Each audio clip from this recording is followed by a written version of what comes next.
Hello, so it's been a while since I've done a video, so I thought why not come in hot with this big old lovely girl here. This one's been dropped to us for a fair bit of work. As you can see, customers removed the engine and trans himself. We've got to tidy up all the wiring and stuff in there. The engine was mostly removed because of that big rust hole that was going to get fixed, but we as we dug into it, it was getting worse and worse. Someone's been in there before and pooed it up. But at the moment our main focus is tearing the front end out of it. We've got to get in and replace all the bushes and ball joints, steering joints, shocks, everything. He wants the whole front end given a bit of a birthday. So that's what we're going to be getting onto now. So we'll get her up on the hoist, get the wheels off and start stripping it out. Right, so got it up, having a bit of a nosy, got the wheels off it and that. And other than this nasty burnt out starter cable, which is one of the ones we're going to have to replace later, sort of working out a bit of a plan with it. The biggest thing we've got to remember is that everything's under a lot of tension. We've got this big beefy spring in here pushing down on this arm, so a lot of force on that, but this top arm as well is also trying to be pushed up as well as down by the spring, but this bump stop is pushing it up, so need to make sure when we're taking stuff off that we make sure there's not too much load on everything. I think the first thing to do would be to pull that sway bar out. We've got new bushes for that for both sides, and end links and bushes, and we'll probably get those caster arms off just so they're out of the way and don't cause any issues while we're trying to get everything off.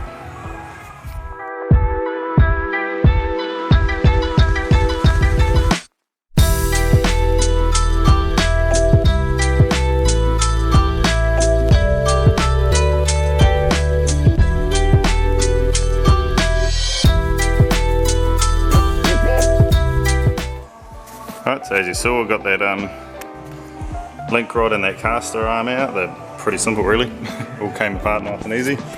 I'm sitting down here, just set them all in order so we just know what goes where and what order and everything. Obviously everything's going to get all nicely cleaned up before it goes back on. Those caster bushes are flogged out. So I'll get the other caster arm out and get the sway bar right out of the car, just so it's all out of the way, and go from there. Let's pull the nut and the big washer off this one. You can see how bad that caster bush is, so it definitely needs replacing. Right, got those out. That sort of opens up a bit more room and one less thing to worry about having to manoeuvre stuff around. You can see these mount bushes have been replaced before. Got some Nolithane ones in there, and I'd say those end links have been done before too at some stage in the, but seeing as he's got us some new ones, we may as well just replace them so we know where we're at then. Right, so I might lower it down and just start making a plan of attack on what order we do all this in.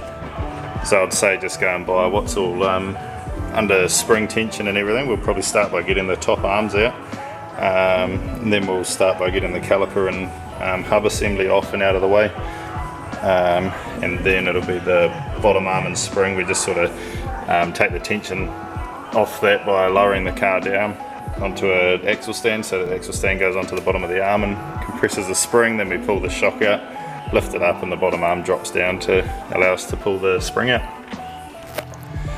Okay, so as you see, got all this side stripped out. Figured may as well just do one side at a time, so that when I'm piecing this side back together, if I need a reference on how anything goes back together, I can have a nosy at that side. So it's all stripped out. Got the two arms here, the hub and everything.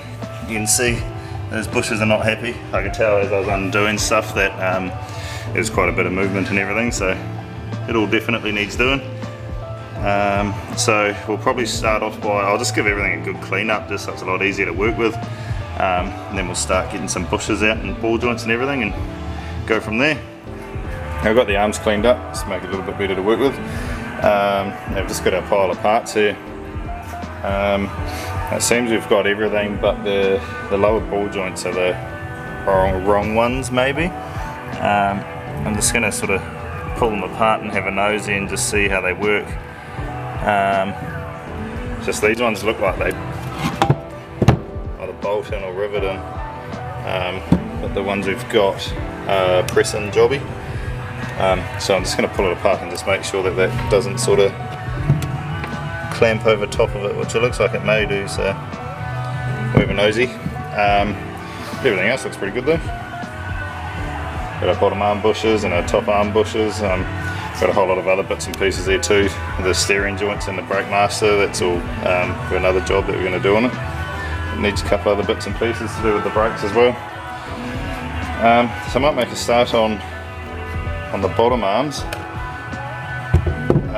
just so I can see if that ball joint is going to be the correct one, and if it's not, then I'll get in touch with the customer and track some down. So it looks like those are riveted. I'll have to scrape a little bit more off, we'll give them a bit more of a thorough clean once we've got it all apart and the new parts are going in. Yeah, so I'll have a nosy at that and probably have to grind those off, and they get replaced with new bolts and nuts. And then I'll figure out how we get that out as well. Looks like all the rubber and stuff will come out alright, but the actual outer shell may be a bit of a mission. But I'll have a go at it and see what way works best. Right, where were we? So turns out I had a look online, those ball joints that we've been given are the wrong ones. These come out with two types, press-in one, which is like the ones that they've got us here, that would normally press into the arm, or these ones which they're riveted, so you normally grind the heads off the rivet, knock the ball joint out, chuck the new one in with new nuts and bolts, so they're wrong, so we're just trying to source some of those, so we'll leave the bottom arms for now. We've gone ahead and got the top arm all stripped out.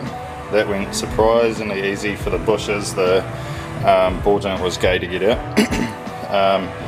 The bushes we just sort of had to, I just chucked it in the vise with the rod and the still going through them, set the rod on the vise, gave the arm a tap up here, and the inside of the bush popped out.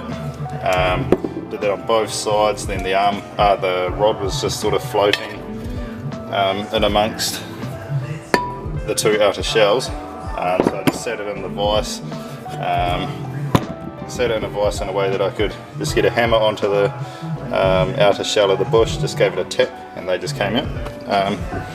So they popped out surprisingly easy. The ball joint was a pain in the ass. It come out in three pieces pretty much. Got your actual ball joint part there, then like a bit of a cap that holds the grease in, and then the base of it where the ball joint is just clamped inside there. There was just plenty of grinding the heads off, that popped off, ground the rivet down a bit more so that this could pop out and the ball joint came out, and there it is. Gave the arm a quick bit of a wire wheel as well and another water blast, and it's clean enough to go back together now, so I'll start piecing it all back together and see how that goes. Okay, well that was stupidly simple. Not really a whole lot to say other than the ball joint just bolts up. Nuts and bolts in place of the rivets. That inner one there is different because it's got that old bump stop on the inside, so that sort of stub that goes through to the nut that goes on there. These bushes pretty much just set all three parts in there, the rod and the bushes, and just use the socket over the end, get a couple of taps and they were in. I'll leave these loose because we need to be able to sort of turn that and get the car back down on the ground and get everything seated where it's supposed to be before we lock the bushes in place. Otherwise you just twist them and ruin them.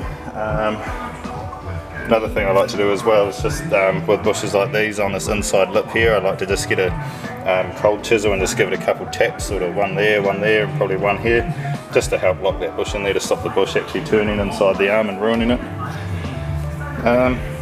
Other than that, that was all fairly straightforward. So we're pretty much just going to leave this here for now. We won't really carry on with it too much more, just until we get that ball joint situation sorted. But in the box of bits that he gave me, there were no caster rod bushes, so we'll try and source some of those too. They'll probably have to come out of the States, but at least it's only sort of a week or so. There were also no idler arm bushes and stuff in it either, and the inner tie rods, so we're going to get all those so everything's brand new. So until then, that's about it pretty much. Yeah, it's all fairly straightforward. So until those bits turn up, we'll just leave it and just pick up from where we left off once all those bits turn up. So yeah, all good. We'll see you in the next one. I don't know if it'll be on this, it might be on something else, just depending when these parts turn up. So if you got any sort of tips or whatever of what you want me to put in the videos, obviously I'm still learning, what you want me to put in there, what you want me to show, what you want me to talk about or do, just let me know. Be keen to make the videos a lot better experience for you guys. So alright, see you in the next one.